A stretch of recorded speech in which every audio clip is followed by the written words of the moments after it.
Trump administration's preparations for WHO funding cuts tee up battle with Congress.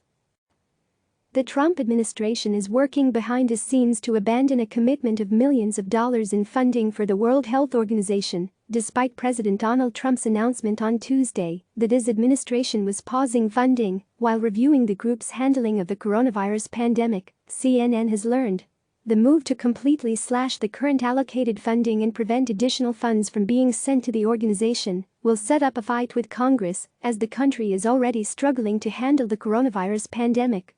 The consideration to cut funding from the WHO comes in the middle of the worst global pandemic in decades, and as Trump continues to defend his handling of the outbreak in the United States and seeks to deflect blame. The administration's review is focused on determining where to reprogram the WHO funds, a senior administration official told CNN. The official added that all of the funding that hasn't been sent to the WHO already is going to be held, with the intention of reprogramming it. That official said there was not a specific timeline for the review, but noted that statutorily these kind of reviews are typically 60 days. At least half of the money the U.S. promised it would give to the WHO in 2020 has not yet gone out the door, said a source familiar with the spending. The administration is looking for new ways to spend that money, which will leave the WHO without tens of millions of dollars it was expecting. The U.S. is the largest donor to the international organization. Based on the findings of its review, the Trump administration can likely legally reprogram or divert the funds into other related health programs. Traditionally, Congress signs off on reprogramming efforts, but that sign-off is not required by law, and the administration has moved forward without it in the past. Short of a bipartisan legislative effort to explicitly stop the administration's actions, there are limited options for lawmakers opposed to the move at this point. They can, however, attempt to restrict the administration's actions in future appropriations bills. In a similar move last year, the Trump administration froze about millions in foreign aid to El Salvador, Guatemala and Honduras, otherwise known as the Northern Triangle, arguing that they could do more to mitigate the humanitarian crisis at the southern border. The senior administration official told CNN that Congress was not informed prior to the president's Tuesday announcement on the funding. Democrats on the Hill are planning to put up a fight, given that Congress had already appropriated the money. Ultimately, we owe this money because it is an assessed contribution, a Democratic congressional aide told CNN. If the U.S. doesn't pay it, then we are in arrears.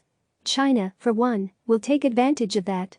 Democrats see this move to yank funding from the WHO as a mistake motivated by the administration's desire to find a scapegoat for the pandemic spread, as they face criticism about how the administration has handled it themselves. The WHO is not perfect. But right now we need to work with them in the field, it is our only good option, said a Democratic congressional aide. The administration is using the WHO as a scapegoat. It is obvious.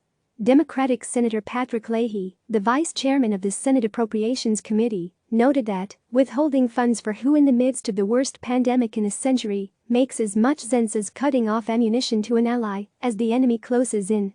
Even some Republicans are wary of cutting off WHO funding, sources told CNN, given that they see the value in international organizations when it comes to fighting a global pandemic. 7 Republican senators wrote to the WHO Director General on Tuesday, asking specific questions and requesting specific documents so that they can begin to prepare for a hearing on the WHO's response to coronavirus. American taxpayers deserve answers about how their taxpayer dollars are spent and whether Congress should continue to spend millions of dollars every year to fund the WHO, they wrote. We need value on our investment, said a Republican aide. If a partner is not performing in the way it is intended to perform, we need change. From an oversight perspective, this is about performance and delivery on results. While Tuesday's announcement jeopardizes tens of millions of dollars already committed to the WHO, the announcement could have an even greater impact due to the CARES Act. That emergency funding made available more than $1.5 billion in additional U.S. foreign assistance for COVID-19. With the administration in the driver's seat as to who gets that money, the WHO is expected to be edged out.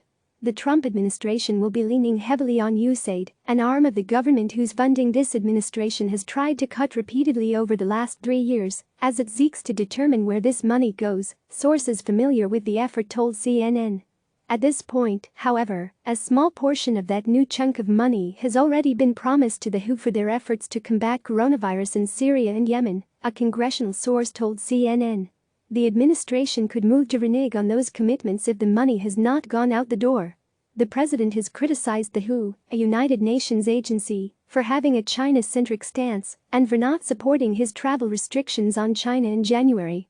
Had the WHO done its job to get medical experts into China to objectively assess the situation on the ground and to call out China's lack of transparency, the outbreak could have been contained at its source with very little death, Trump claimed Tuesday, though he himself had previously praised China. CNN's Bill Mattingly, Betsy Klein and Veronica Strachler contributed to this report. Click subscribe to receive the latest news.